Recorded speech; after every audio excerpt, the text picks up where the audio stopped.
Хеликобактертай болсныг илтгэх шинжүүд. Хеликобактер нь спираль хэлбэртэй 5-ыг харьцах 3 микрометр хэмжээтэй нэг талын төгсгөлдөө 4-6 ширхэг шилбүртэй ба түүнийхээ тусламжтайгаар хөдөлдөг ходоодны саласт бүрхүүлд амьдарч ходоод 12 хуруу гэдэсний архаг өвчин үүсгэдэг нийгэм.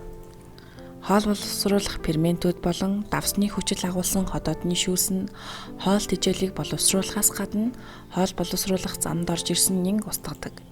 Хеликобактерийн халдвар авсан хүнд ямар ч халдварын шинж илэрхгүй байж болох бөгөөд хэрвээ танд доор дурдсан шинжүүд илэрвэл бактери болон шимэгч хорхон шинжилгээ өгөх шаардлагатай. Шинж тэмдэг. Хэвлийгээр цанхайн. Энэ нь ихэнхдээ хэдэн 7 хоногоор алга болж эргэж мэдрэгддэг. Шүн дөрний үед буюу ходоод хоосон үед илүү мэдрэгдэнэ. Юм идэхэд болон ходоодны хүчил ялгаруулалтын эсрэг эмүүд уухад арилдаг. Жим буурах, цээж гашуун оргиж хорсох мэдрэмж төрнө. Хоолны дур буурж, бөөлжих, дотор мухаарна. Өтгөн хар өнгөтэй гарч улаан эс багасдаг. Дутуу хооллох болон үүнээс шалтгаалan дутагдалд ордог. Эд эсийн гэмтэл болон өрөвсөл, байн ядрах, хихрэх, амнаас эвгүй үнэр үнэртэх, хоолой богдох, арсны элдэв өвчин илэрч байвал та ходоодоо үзүүлэх хэрэгтэй. Харин урьдчилан сэргийлэхийн тулд шүдээ эрүүл байлгаж, амны хөндийн ариун цэврийг сайтар сахих. Хеликобактер агуулж өвчлсөн хүний хоол ундны болон ариун цэврийн хэрэглэлийг зохих ёсоор ариутгаж, угааж цэвэрлэлгүйгээр хамтарч хэрэглэхгүй байх.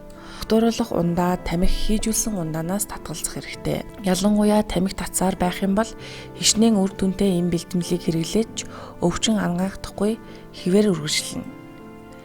Хеликобактерийн халдвар нь бохир аяга, халбаг, гар нүрийн алчуур, ариун цэврийн бусад шалтгаанаар халдварладаг. Мөн урьдчилан сэргийлэх үзлэг шинжилгээнд орж байх нь чухал юм. Бактери устгах 2 эм, ходоодны шүүрлийг дарангуйлах 1 эм гэсэн 3 эмийн хослолоор хеликобактерийг устгадаг стандарт эмчилгээ байдаг. Тус бактери нь ходоодны хүчлэлэг орчинд амьдрах чадвар сайтай учраас ходоодны хүчлэлийг дарангуйлах эм уулгадаг байна. Хеликобактертай хүний идэж болохгүй хоол хүнсэнд хонсон, удсан, хүнсний бүтээгдэхүүн болон түргэн хоол тослог хүнс ордог. Эдгээр нь ходоодны хүчлийг нэмэгдүүлэх сөрөг талтай.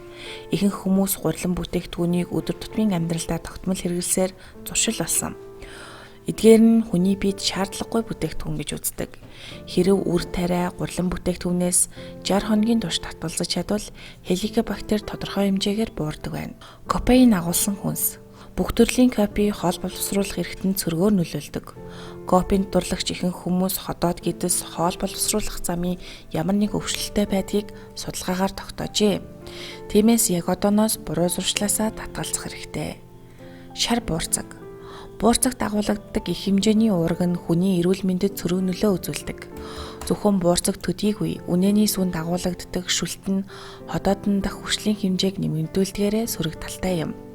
Эсэглэн хүнс. Нимбэг журж гэх мэт цитрусын төрлийн жимс нь ходоодны хүршлийг ихсгэх нөлөөтэй учраас зайлсхийхэн дээр. Элдэв хоолны амтлагчууд. Хоол хийхэд ордог төрөл бүрийн амтлагч соуснууд нь ходоодны хүршлийг ихсгэж цээж хорсгодог. Хар перц, чийл, сонгон, сармис, цуу, гич, майонез болон гааны тос зэрэг нь ходоодны хүршлийг ходоодноос гадагшлуулж улаан хоолойг хорсгоход хүргэдэг байна.